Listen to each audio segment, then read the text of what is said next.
예, 하나님 말씀은요, 창세기 37장 1절로 11절에 있는 말씀까지 한 절씩 교독하도록 하십니다. 예. 하나님 말씀은 창세기 37장 1절로 11절에 있는 말씀까지 한 절씩 교독하도록 합니다. 제가 먼저 1절의 말씀부터 봉독합니다.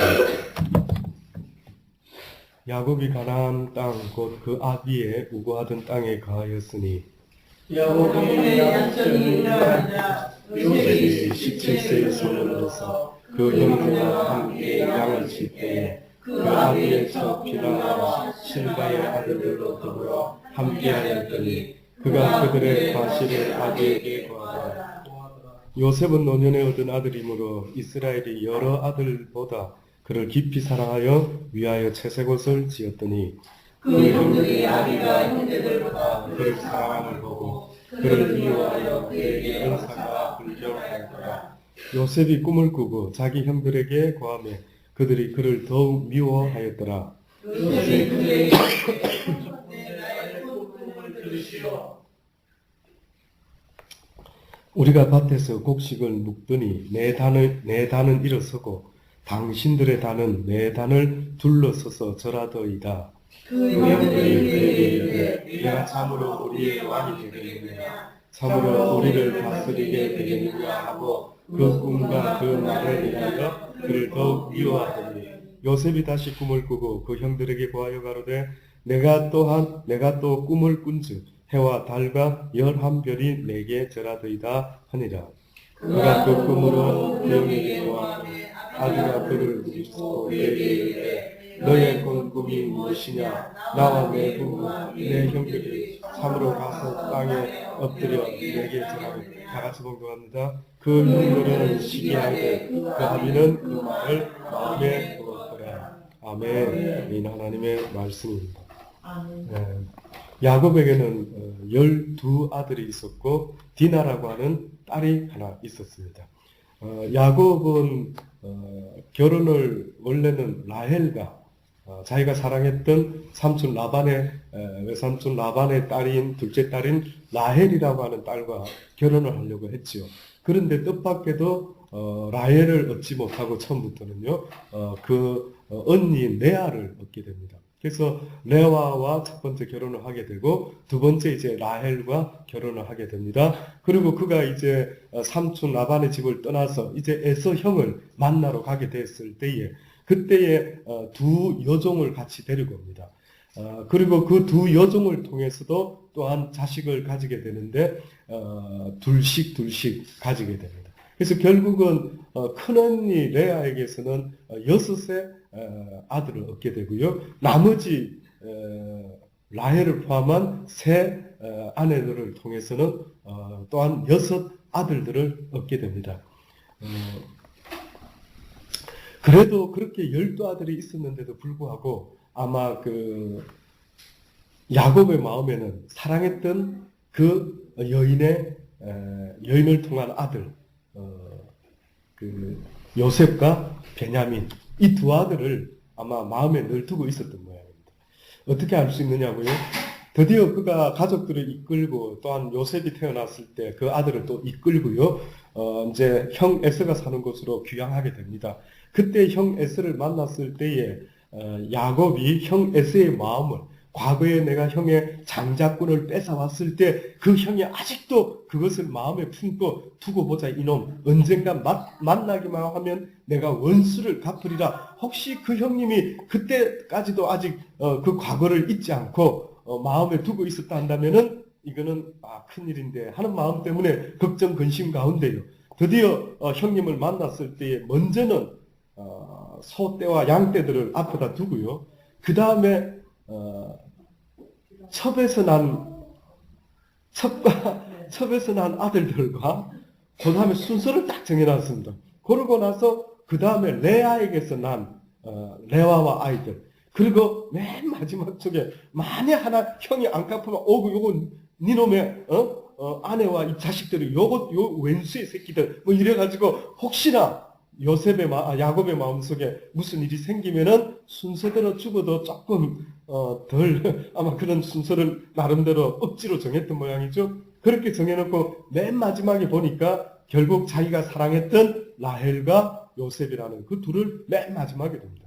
그리고 그가 맨 앞장서가 나가지고 형님 앞에 크게 절을 하면서 형님 내게 은혜 베푸사 내가 형님을 위하여 이런 모든 것들을 준비했으니 좀 받아주시기 바랍니다. 어떻게 됐는지 형 에서의 마음이요. 과거에 있는 그 안갚음이 전혀 없고 그냥 어유 동생아 막 너무 반가워하는 겁니다.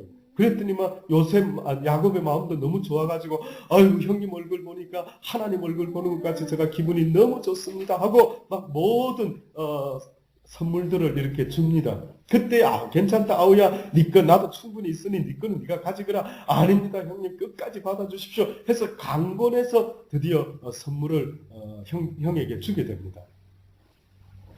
그러고 나서 이제 드디어 형님이 너무 좋아서 가자 내가 너를 인도하리라 그랬더니 우리 아이들도 어리고 소떼도 많아가지고 형님 쫓아가기는 참 어렵습니다. 형님 먼저 가시지요. 저희는 천천히 형님이 말씀하신 그곳으로 갈 것입니다. 해놓고 이제 그곳에 나름대로 집도 짓고 뭘 하면서 일단 머물렀던 모양입니다.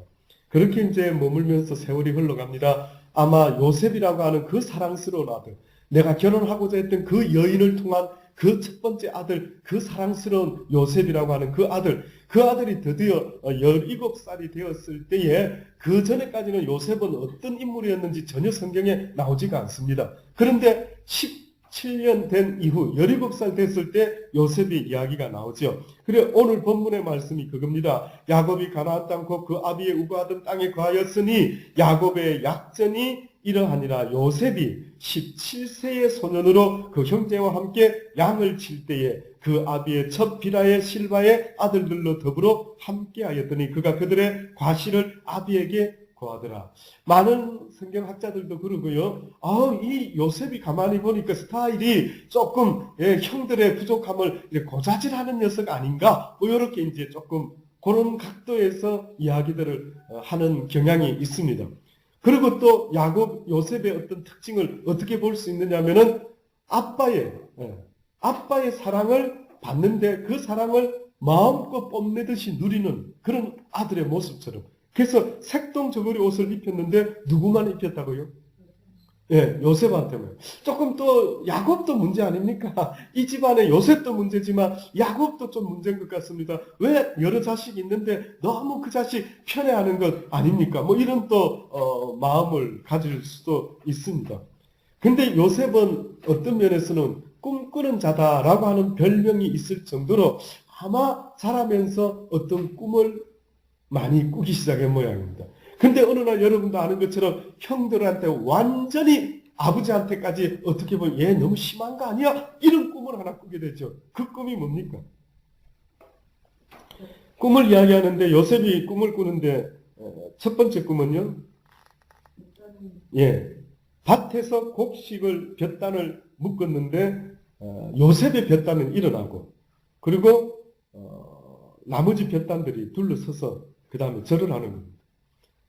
그리고 또 꿈을 다시 꿨다라고 이야기를 하면서 해와 달과 11별이 내게 절하되 11이면은 형제들 나를 제외한 모든 형제들이 나에게 절을 하는 꿈을 꿨습니다. 그렇게 말하는 거예요. 그가 그 꿈으로 부용에게 고하며 아비가 그를 꾸짖고 야 그건 좀 지나치다. 그럼 우리가 너를 섬긴다면 너희 꿈이 뭐냐? 내 부모와 내 형제가 참으로 나한테 가서 땅에 엎드려 내게 절한다라는 그런 말이냐? 너를 섬긴다라는 말이냐? 네가 우리의 왕이 된다라는 말이냐? 뭐 이러면서 이야기들을 하고 그냥 형들의 시기만 사게 되고 이야기가 끝납니다. 그러나 성경에 보니 오늘 말씀에 그 아비는 그 말을 마음에 두었더라.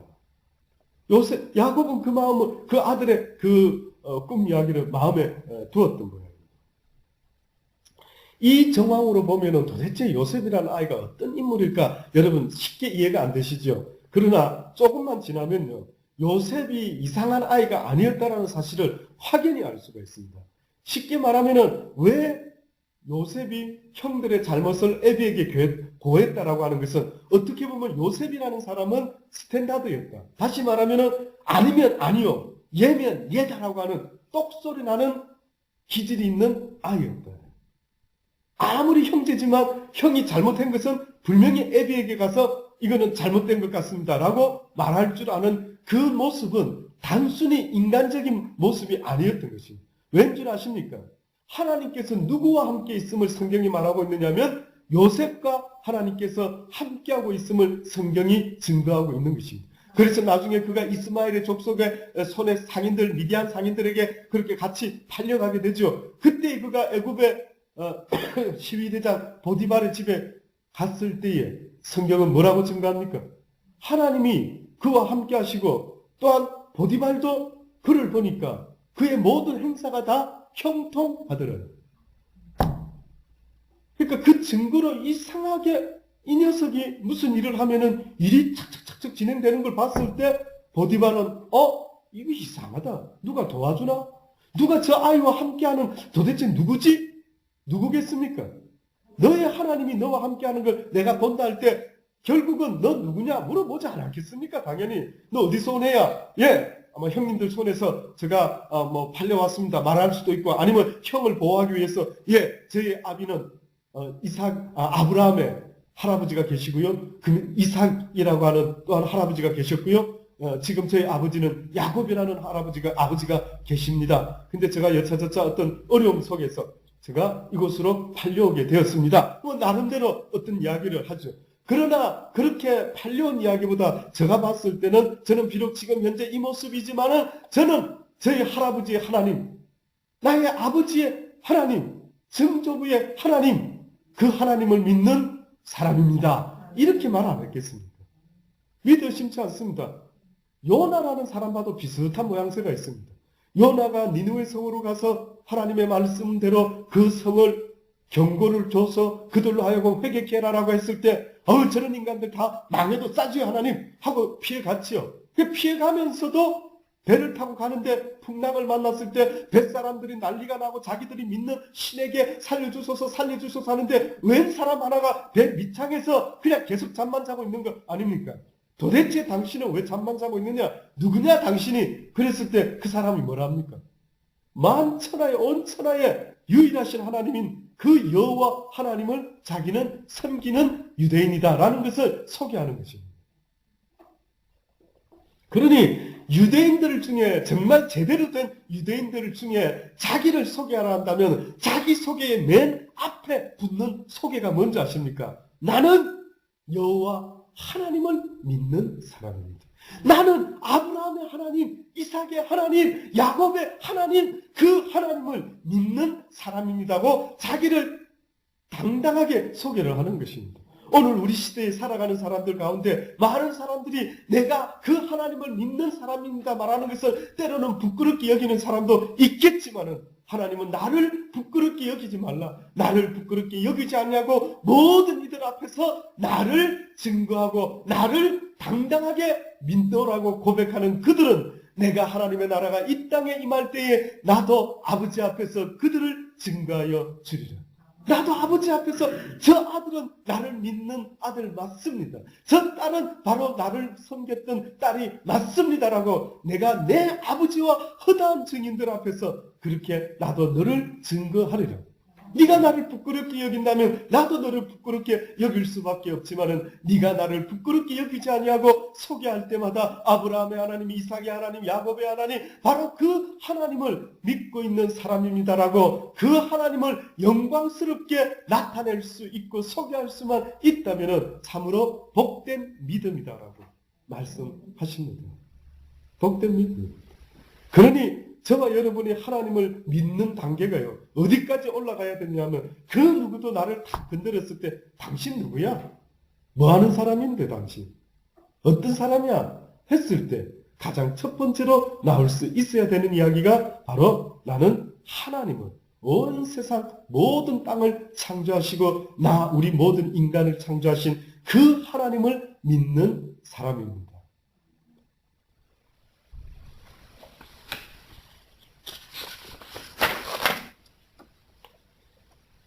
보디발 집에 요셉이 형들의 미움을 받아가지고 팔리게 됩니다. 처음에는 죽을 뻔했죠. 형제들이요, 너무 속상한 건데, 이 녀석. 그저 아빠의 사랑을 독차지하고, 그것도 모자라서, 그저 우리가 조금 이렇게 나쁜 짓 하면은, 그거를 그대로 아빠한테 가가지고 다 일러 바치고, 요거 밉상인데, 요거 어떻게 하면 좋지? 아마 그런 마음들이 있었던 모양이죠. 드디어, 어느 날, 나를 정했습니다. 야, 그놈 그거 없애버리자. 꼭 가인이 아벨을 없애는 것처럼요. 없애 죽인 것처럼요. 어떻게 형제인데 그래도 어떻게 한 아버지를 섬기고 있으면서도 어떻게 그렇게 죽일 생각을 했는지 그 동생을 구덩이에 잡아놓고 결국은 볼일 보러 온 야 형들 잘 있는가 가봐라 왔는데 그냥 잡아가 요놈 또 우리 뭐 놀고 있는 것도 이야기하겠지 해가지고는 구덩이에 잡아넣은 어떻게 죽일까? 짐승한테 물려서 그냥 죽였다라고 하자. 다 각본을 짜가지고 짐승의 피를 묻혀서 이제 하려고 했습니다. 그때 유다라고 하는, 레아의 아들 가운데 유다라고 하는, 이름을 가진 형이요. 그래도 우리 형제지 않느냐. 이야기를 합니다. 그래도 우리 형제지 않느냐. 이 유다 지파를 잘 기억하십시오. 이 유다 지파를 통해서 예수 그리스도가 나오게 됩니다. 이 유다라는 자가 갑자기 야, 그래도 우리 형제인데 어떻게 죽일 수가 있느냐? 그러지 말자라고 해가지고 형제들을 설득해가 꼭 그럴 것 같으면 오히려 그냥 이스마엘 상인들 손에다가 요셉을 팔고 그냥 아버지에게는 그냥 죽었다라고 그렇게 말하는 게 어떻겠냐? 그게 나을 것 같다. 결국은 그렇게 계획을 세우고요. 요셉을 은 20에 팔아버립니다. 노예값으로. 그렇게 팔아버리고 그 다음에 그 아버지에게 이야기하죠. 요셉이 우리한테 오다가 아마 짐승을 만나서 죽은 것 같습니다 하고 그 옷을 찢은 것을 피 묻힌 것을 들고 아버지께 보여줘. 그 야곱이 어떤 마음이었겠습니까? 내가 그렇게 사랑했구만 그렇게 사랑했구만. 참 그걸 보면은요 어떻게 보면은 뜻밖의 또 야곱은 할아버지 아브라함과 같이 자식 이삭을 잃을 뻔했다가 다시 찾은 것처럼 어떻게 보면 야곱은 또 그런 슬픔을 이삭은 아버지와 같이 먹고 살 거라고 또 흉년이 들어가지고 거짓말을 하는 이런 또 일이 벌어졌는데 똑같이 아버지처럼 누이라고 아내를 속이는 이런 일을 했는데 근데 또 야곱은 보니까 그 아들 사랑했던 그 어떻게 보면 한 아들이었는데 자기에게는 오직 어떻게 보면 모든 마음이 왜 요셉에게 갔는지 모르겠어요. 아마 저는 생각할 때 요셉이 어렸을 때부터 기특했던 것 같습니다. 어렸을 때부터 신앙생활을 잘한 것 같습니다. 어렸을 때부터 야곱이 아버지가 가르쳐주는 하나님의 이야기를 아주 귀담아 듣고 항상 행동이 하나님 앞에서 예면 예고 아니면 아니라고 하는 분명한 모습을 가지고 살았던 아들이 요셉이었던 것 같습니다. 저도 세 아들이 있지만 여러분 세 아들 있으신 분 아시겠죠? 그 세 아들 중에 누가 이쁩니까? 장남이라고 이쁩니까? 둘째라고 이쁩니까? 무조건 막내라고 이쁩니까? 말 잘 듣는 녀석입니다. 기특한 녀석. 이상하게 하는 짓이 뭔가 이 녀석 형들하고 이 동생들하고 좀 다르게 이놈은 이렇게 하나를 가르쳐주면 어떻게 이렇게 기특하게 이렇게 하지? 할 때에 우리는 이거 이 녀석 참 귀엽다. 목사인 아빠는 사람이 자식들 셋 중에 누구를 가장 귀여워할 수 있겠습니까? 하나님의 말씀에 아주 유사하게 살아가려고 애를 쓰는 자녀가 있으면 저는 그 자식이 너무 이쁩니다. 너무 이쁩니다. 여러분은 어떻습니까? 여러분은 하나님의 이쁨, 하나님의 아주 기뻐하시는 그런 자녀의 모습으로 혹시 이제까지 살아와 보신 적 있습니까? 하나님이 너 아니면 나는 안 된다.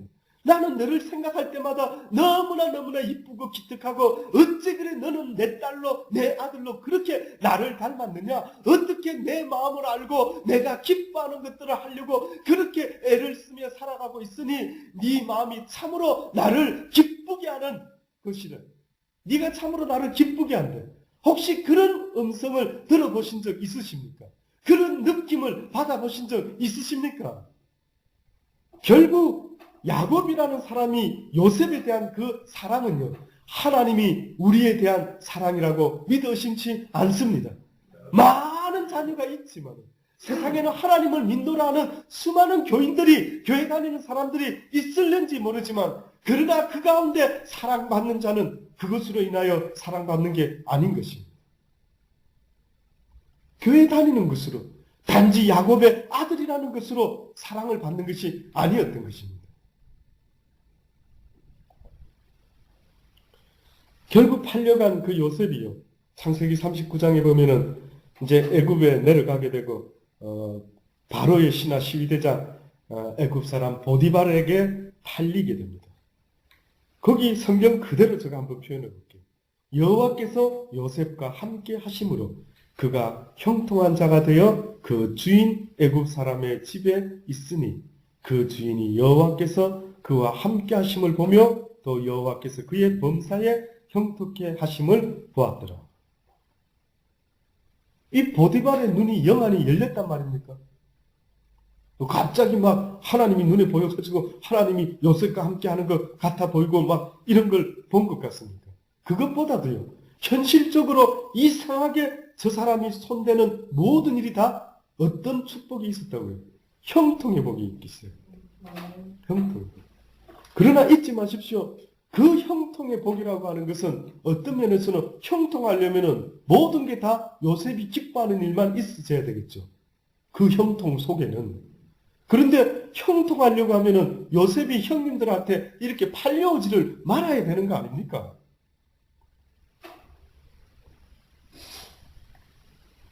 사람들은 그렇게 생각합니다. 사람들은 내가 형통이라고 하는 것은 내가 원하는 대로 되는 것 아닌가? 아니요. 죄송한데 저는 분명히 말씀드릴 수 있습니다. 하나님이 지금 요셉에게 모든 일을 형통케 했다는 것은 하나님이 함께 하심을 그에게 나타냈다는 말씀인데 그 속에는 고난도 포함된다는 걸 잊지 마십시오.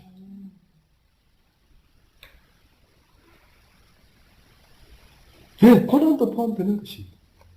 고난은 없이 막 요셉이 기뻐하는 일만 계속 생겼다라는 그 뜻이 아닌 것입니다. 쉽게 말하면 요셉이 살아가면서 내가 왜 형님들 손에 팔렸지? 그것도 잘 이해도 안 되지만 근데 보디발 집에서 무슨 일이 또 착착착 되지? 이건 또 무슨 일이야? 그가 또 잘 지냅니다.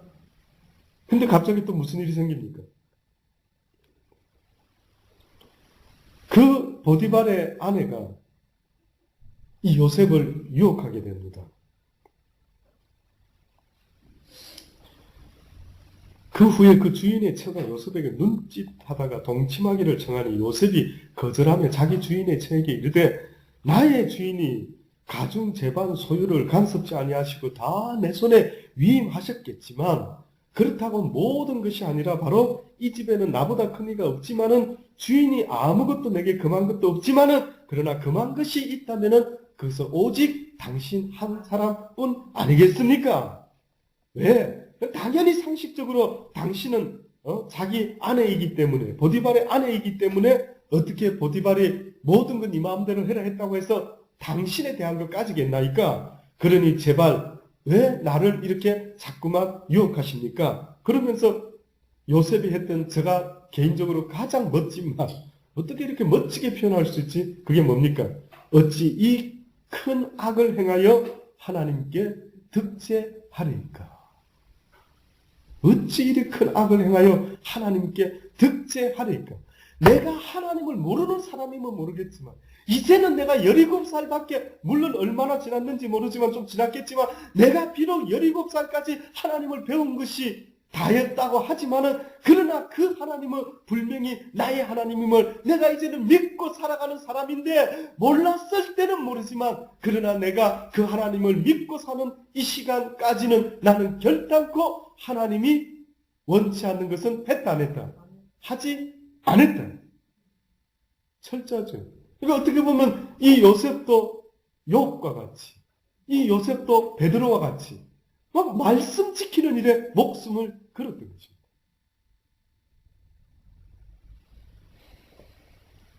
그래서 결국은 이 요셉이 억울한 누명을 쓰고 그 아내가요, 보디발 왕이 왔을 때 그 막 붙잡고 늘어지는 거 옷을 막 뿌리치고 막 요셉이 도망간 그 옷을 붙잡고는 막 자기 뜻대로 되지 않으니 여보 당신이 사온 이스마엘 상인에게 사온 그 요셉이라는 그 녀석이 있죠. 나를 갖다가 막 이렇게 하려고 했다고 막 거짓말을 지어냅니다. 화가 나가 주인이 아니 이 녀석이 어떻게 이렇게 은혜를 저버릴 수가 해가지고 결국은 왕의 신하들이 왕궁에 있는 감옥에 갇히게 됩니다. 왕의 신하들이 잘못했을 때 특별히 따로 가두는 감옥이 있었던 모양입니다. 그 감옥에 요셉이 갇히게 되죠. 얼마나 요셉 마음이 무거웠을까요? 얼마나 힘들었을까요? 분명히 어려움도 겪었고 좋은 일도 보았고 그러면서 나는 어려우나 힘드나 좋으나 주님 앞에서 결단코 내가 득제하지 않을 것을 늘 마음에 결심을 하고 어떻게 보면 철저하게 지켰건만 어떻게 보면 이 말씀 지키다 보니까 내가 이렇게 억울한 누명을 쓰고 감옥까지 왔는데 정말 이건 너무 억울한 걸 아닌가 하는 생각 속에서 그도 그렇게 보내게 됩니다. 근데 뜻밖에도 그 감옥에서 보낼 때에 요셉은 한 3년인가요? 더 보내게 됩니다. 너무 억울한 겁니다. 그때 그가 술 맡은 간음장과 떡 맡은 간음장과 왕의 맡은 담당자들이 무슨 잘못을 했는지 감옥에 들어오게 됩니다. 근데 어느 날 그 두 사람이 꿈을 꾸고 꿈 이야기를 하는데 요셉이 꿈을 해몽해 주죠. 근데 떡 맡은 관음장은 아마 죽게 될 것 같습니다. 근데 술 맡은 관음장은 당신은 복직될 것 같습니다. 그러면서 요셉의 안타까운 한마디 이야기가 있었죠. 나는 진짜 잘못한 거 없거든요. 나 너무 억울하거든요. 제발 나가시면 복직되시면 나를 좀 기억해 주소서. 나 진짜 잘못한 거, 나 하나님 말씀대로 막 지키려고 살아온 그 열심 말고는 나한테는 없었거든요. 너무 억울한 것 같습니다. 라고 어떻게 보면 그 마음을 하소연한 것 아니겠습니까? 우리 하나님 너무하시지. 근데 그 마음이 사라질 때까지 그 감옥에 내버려 두었다라는 사실을 잊지 마십시오. 그러면 어쩌란 말입니까? 우리가 하나님 앞에서 어떤 마음을 가지기를 원하십니까? 라고 했을 때 하나님은 어떤 마음을 우리가 가지기 원하시는 줄 아십니까?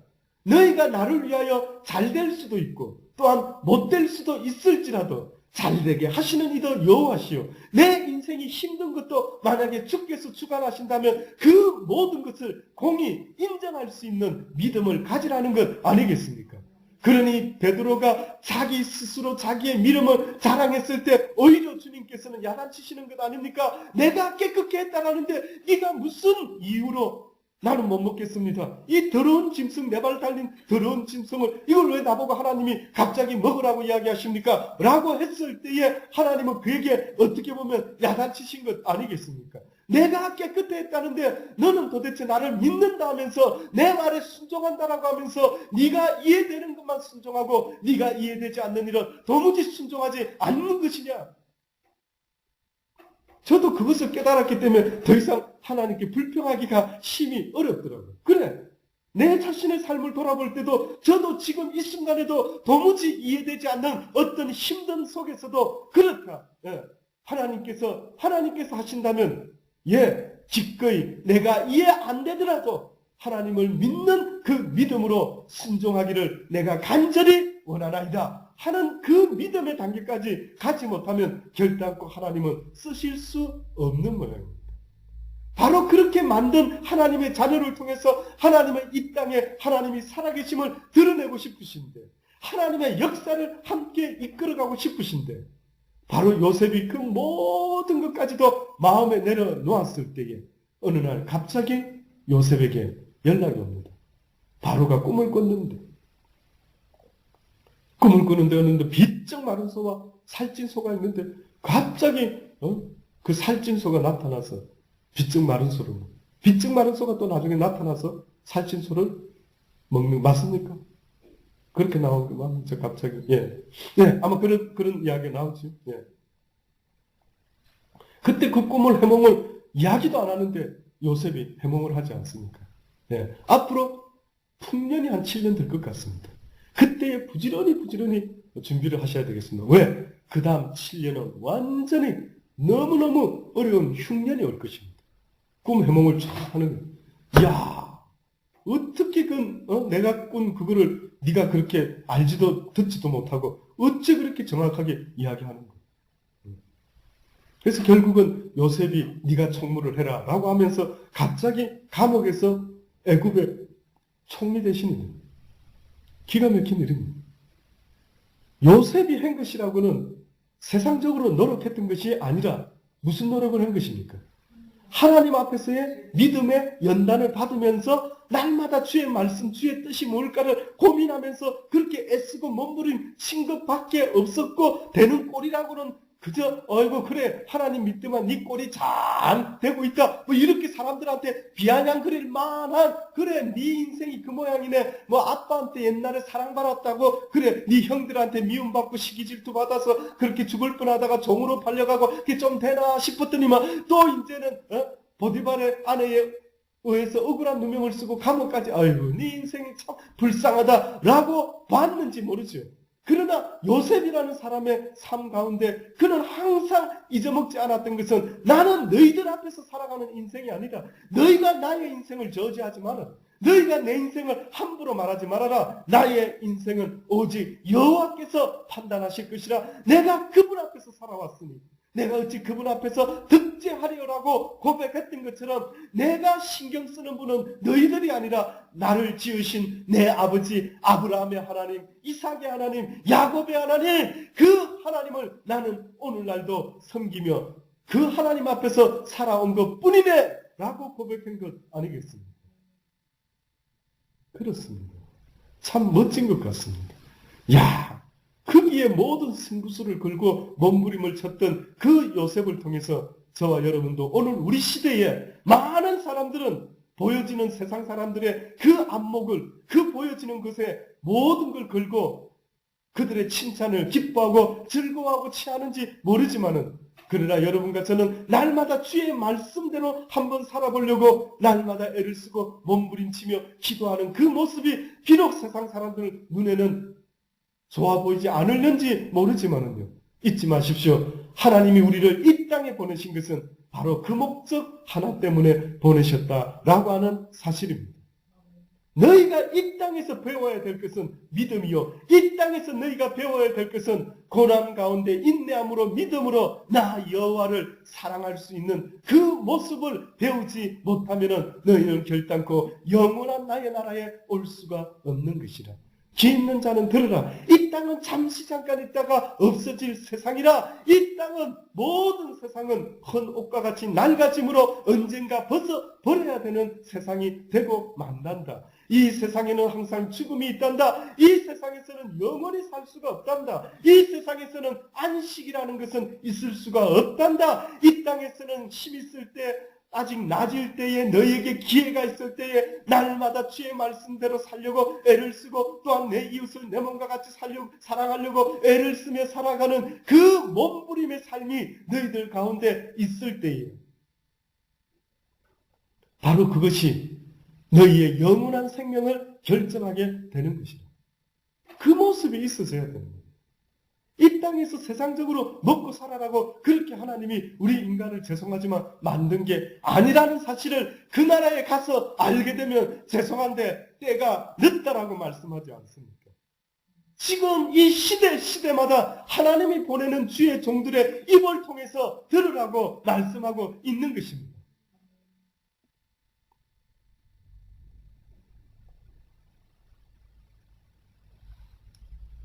아무쪼록 그 하나님의 말씀을 늘 가슴에 새기시면서요, 저는 분명히 여러분에게 전해드렸습니다. 이 세상은 잠시 잠깐 있다가 분명히 호련히 우리는 죽음 앞에서 하나님 앞에 다시 서야 되는 날이 분명히 있을 것입니다. 그때에 주께서 물어보실 때, 너는 이 땅에서 무엇을 하다 나에게로 지금 온 것이니? 너는 이 땅에서 무슨 생각하며 살았니? 너는 이 세상에서 누구를 의식하면서 살다가 왔니라고 물어보신다고 한다면, 예, 저는 주님을 의식하고 늘 주님을 바라보면서, 예, 그렇게 의식하고 생각하고 그 말씀대로 살아보려고 몸부림치다가 하나님 앞에 왔습니다라고 그렇게 고백할 수 있는 저와 여러분이 되기를 간절히 주의 이름으로 축원합니다. 기도하십시다. 좋으신 아버지 하나님, 그렇습니다. 요셉과 같이 비록 17살 때부터 오히려 그의 인생이 형들의 손에 의해서 팔려 참으로 부모를 떠난 힘든 인생을 살았습니다. 그러나 그는 비록 부모와 떨어져서 살았지만 그에게는 항상 하나님이 함께 하셨음을 그는 믿어 심지 않고 살았던 것 같습니다. 그래서 그는 날마다 주님 앞에서 무슨 일을 하더라도 주님 앞에서 주님이 보고 계시는데 주님이 다 하실 텐데 사람을 속일 수 있어도 하나님을 속일 수가 없을 텐데 늘 하나님을 의식하면서 그가 살았던 모습을 보게 됩니다. 하나님, 이 시대를 살아가는 우리도 사람보다도 먼저는 하나님을 의식하며 그 하나님이 나에게 가르쳐 주신 그 말씀대로 내가 날마다 어떻게 하면 살아갈 수가 있을까? 라고 늘 그 말씀이 내 삶의 목적이 될 수 있도록 하나님 우리에게 은혜 베풀어 주옵소서. 예수님의 이름으로 감사하며 기도드리옵나이다. 아멘.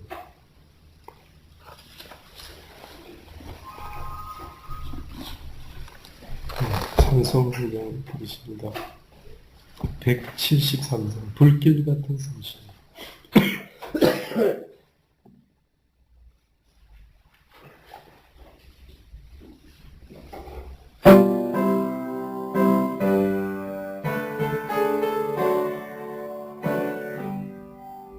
불길 같은 성실여 강구하는 우리에게 지금까지 하셔서 영광 보여주소서. 성실히 내 영혼의 소원을 만족하게 하소서. 기다리는 주께 불러 충만하게 하소서. 주의 생명을 위해 우리 좀 나아가자. 우리 같은 어려운 지금 같이 옵니다. 성실히 여힘하사 내 영혼의 소원을 만족하게 하소서. 기다리는 주님께 불러 충만하게 하소서. 오늘 밤 가지고 비가 비하는데 주의 이름 위하여 성실 충만하소서. 성실히 여김하사 내 영혼의 소원을 만족하게 하소서. 주님께 불러 충만하게 하소서. 구속하신 주께서 허락하신 생명을 기쁨과 자유를 지금 되어주소서. 성실히 여김하사 내 영혼의 소원을 만족하게 하소서. 기다리는 주님께 불러 하소서.